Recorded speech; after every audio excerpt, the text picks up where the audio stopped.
What's up, ladies and gentlemen? Welcome back to the channel. In today's video, I'm going to be tearing apart the carburetors for the 2002 Honda Magna 750. I'm going to be doing it in a little bit of a time-lapse mode, so it kind of speeds things along. And later on in this video, I'm also going to show all of my findings of why the carbs were leaking fuel and possibly why they were running so rough or causing the vehicle or causing the bike to actually backfire or misfire. So anyway, while you guys watch the intro, I'm going to be eating my elotes, so enjoy.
I seem to have run into a small problem with this build, or with this little rebuild. What I need to do is I need to replace the gasket that's on here. I don't know if you guys are able to see, but let's see if I can with the camera. You see how the gasket just barely protrudes from the surface? Well, it protrudes on some areas, but in other areas, like the one closest to the camera, as you can see right here, it's gonna be this section right here. See how flat that is? That little flat area, it's hard to tell. I'm really trying, guys.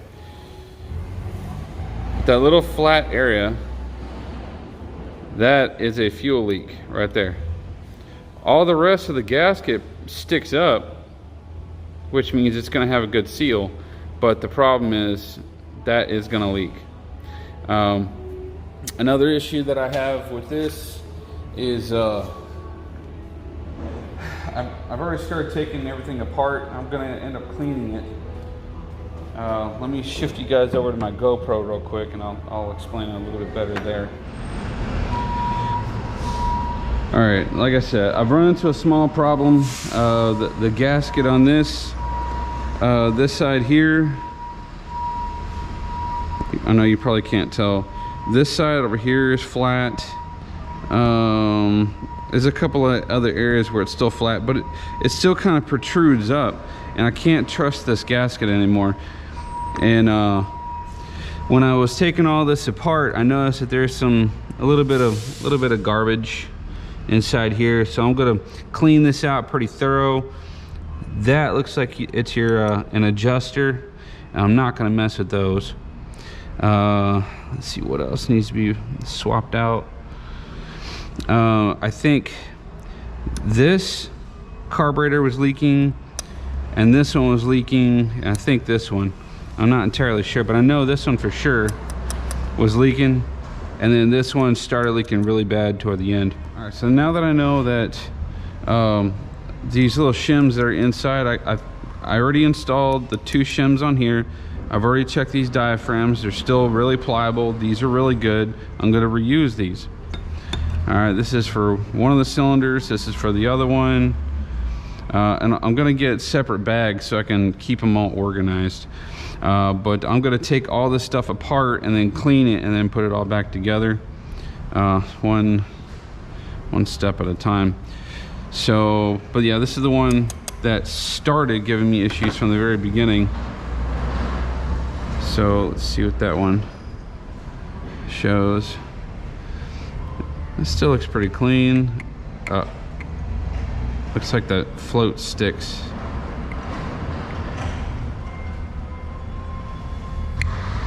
It's bouncing, but I think that float's sticking. And then if you'll look, yeah, there was the failure right there. Y'all see it? Right there. That's why it was leaking so bad.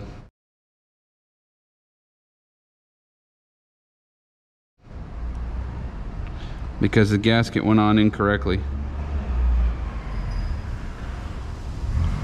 That was my failure.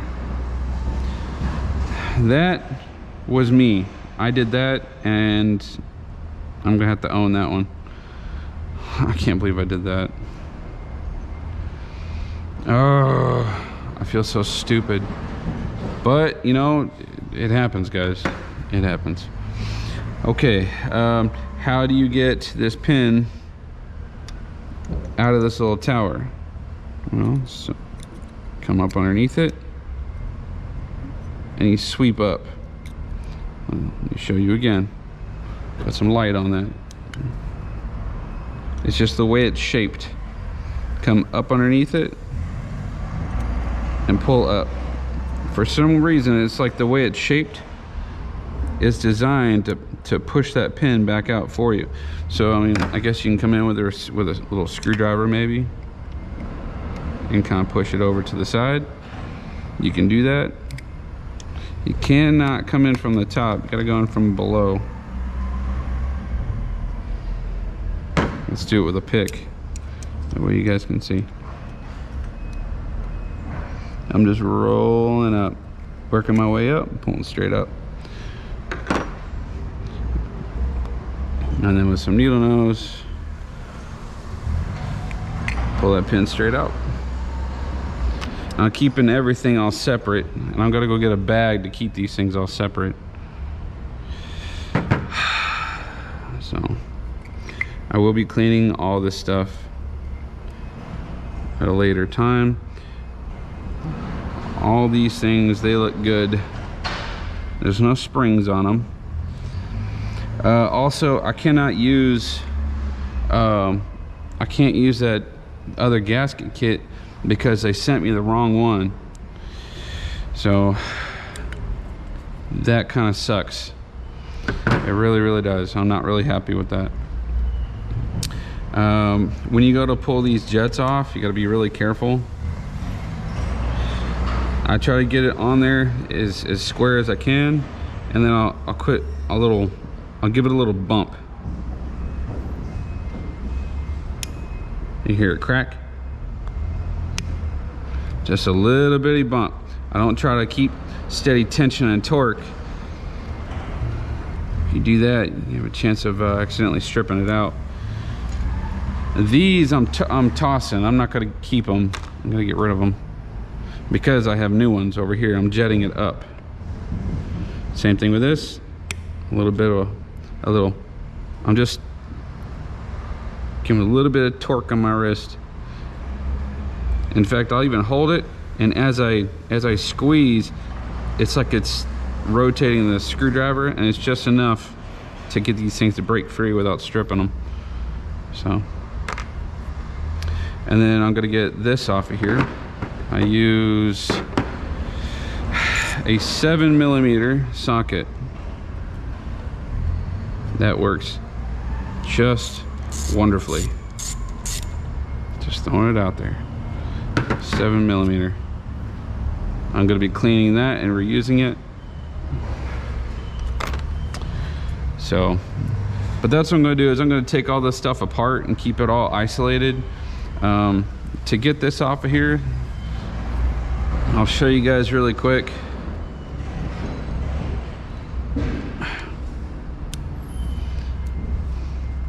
When you go to take this off,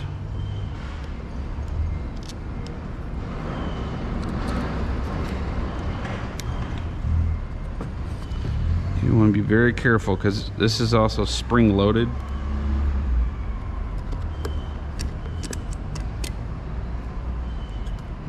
I'll leave these down here. It's going to be spring loaded. Okay, and the last one you got to be careful with. Keep steady pressure on the cap.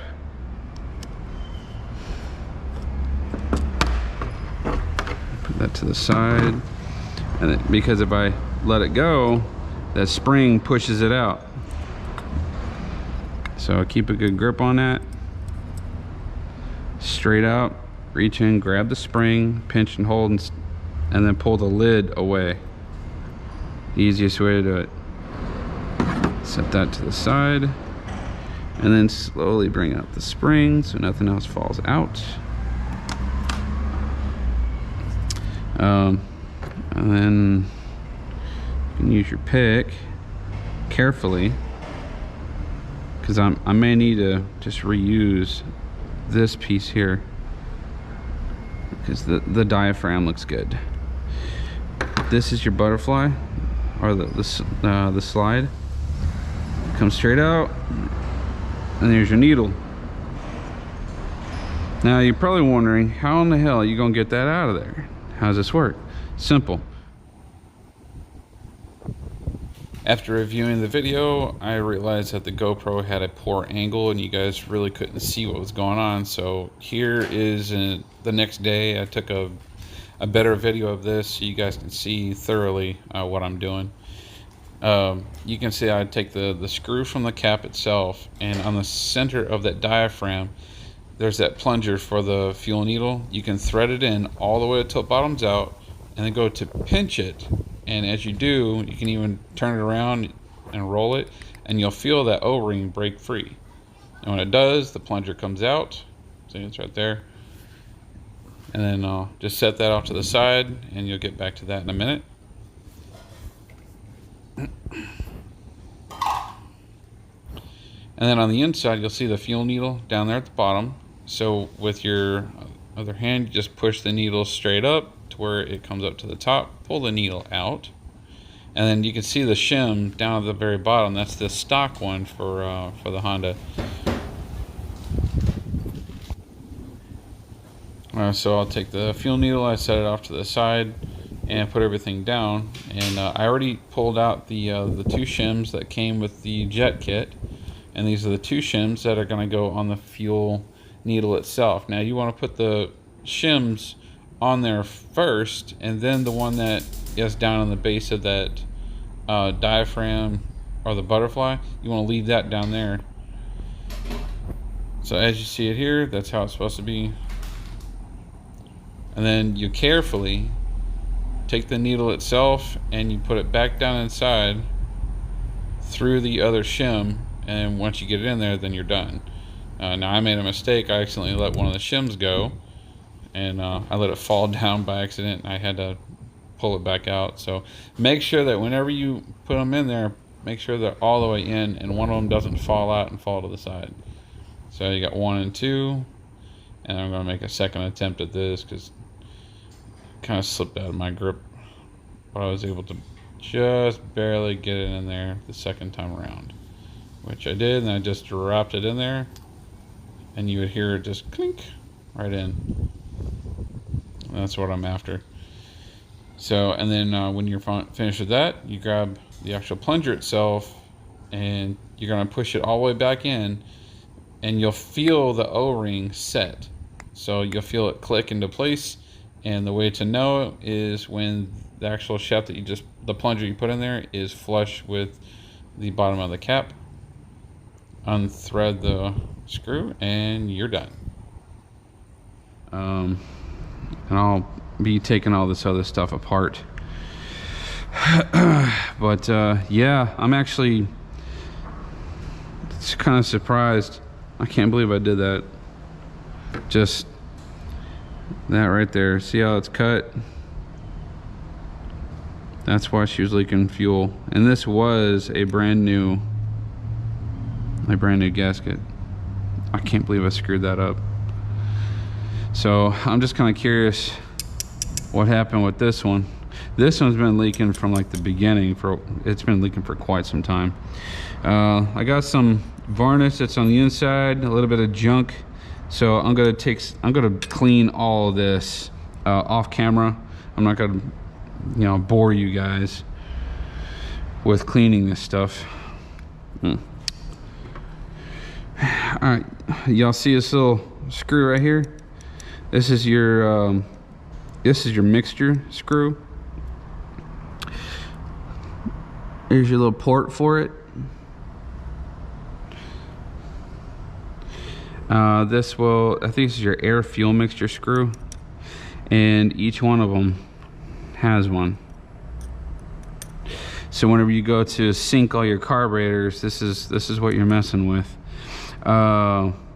Also, you'll be adjusting your carburetors by these screws here. You got 1, 2, and 3.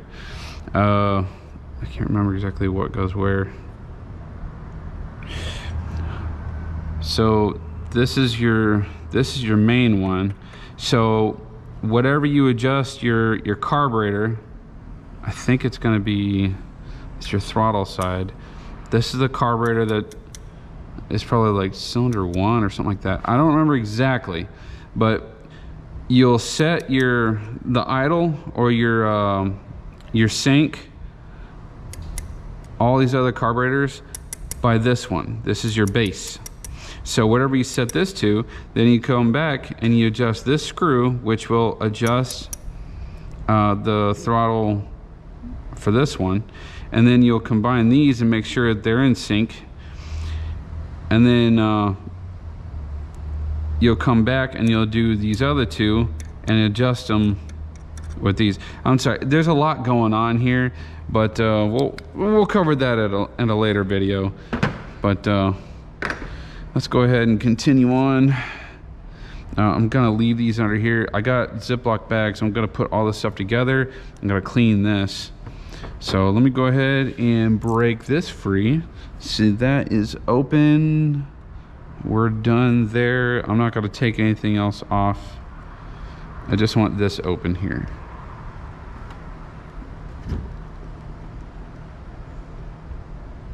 Nice and easy. I'm always afraid to strip these.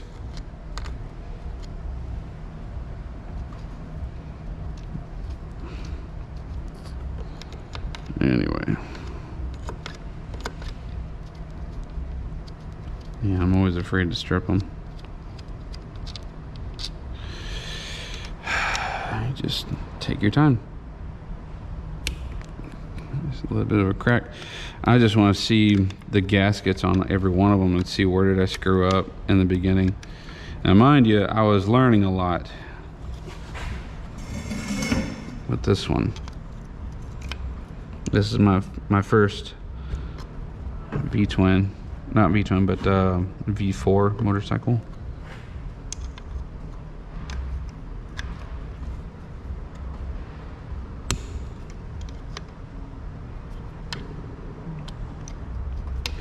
I'm not going crazy with it, I'm taking my time.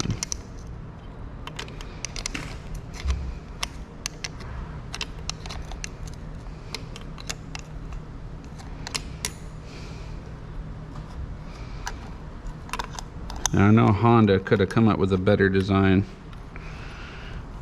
and yet they didn't.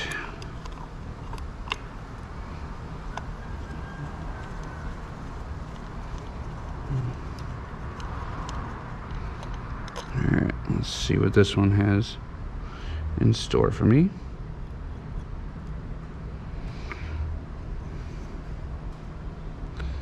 Yep, that gasket was damaged too. in a couple spots actually. Oh my god. I know you guys probably can't see.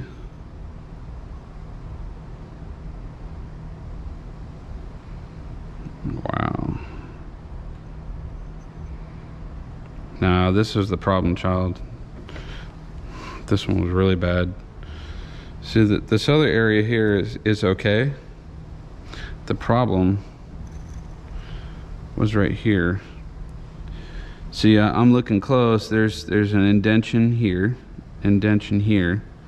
but then there's a cross indentation right here that tells me that this was completely smashed on the inside and it never sealed right. And the same thing here. There's another one here. So this gasket did not seal correctly. Man, that sucks. So I am going to be buying a whole new gasket kit for this. I'm not really happy with that, but it is what it is.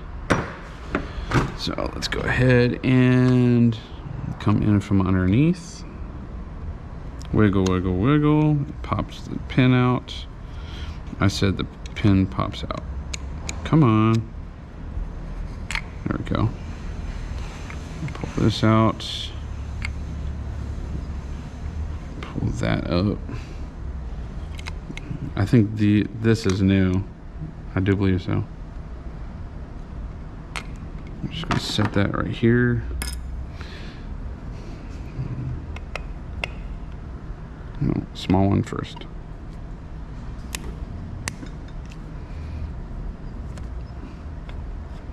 I mean, when the bike ran, it ran good, but it needed help.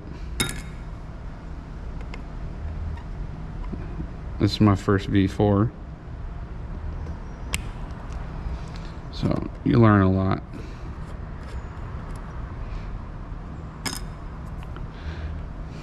And then 7mm. We're gonna do this to pop it off. Lightly seated. That's good. Good, good, good, good, good, good. And then I think that's it for that one. The inside doesn't look that dirty.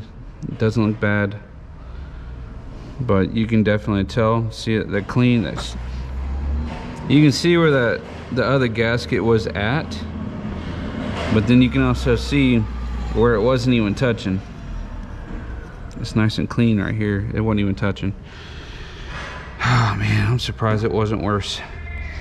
So, all right, well, let me go ahead and finish taking all this apart. I'm gonna bag it up, and then I'm just gonna go ahead and start cleaning this. I need to place an order for new gaskets because they sent me the wrong ones. A little aggravating, but that's fine. I'm just gonna make sure that I get this done correct the first time. Technically it'll be the second time, but it's whatever. But anyway, hopefully you guys enjoy this part of the video. I'm basically done with this for today, aside of the cleaning, and I will keep you guys informed on the status of the new parts that come in. I mean, it looks like a mess. There's a lot of parts, a lot of pieces. There's a lot going on here. But it's necessary. I mean, gotta stop that fuel leak, and I want more power out of my bike. So, all right, well, I guess I will see you guys in the next one. Y'all take it easy. I love you. Goodbye.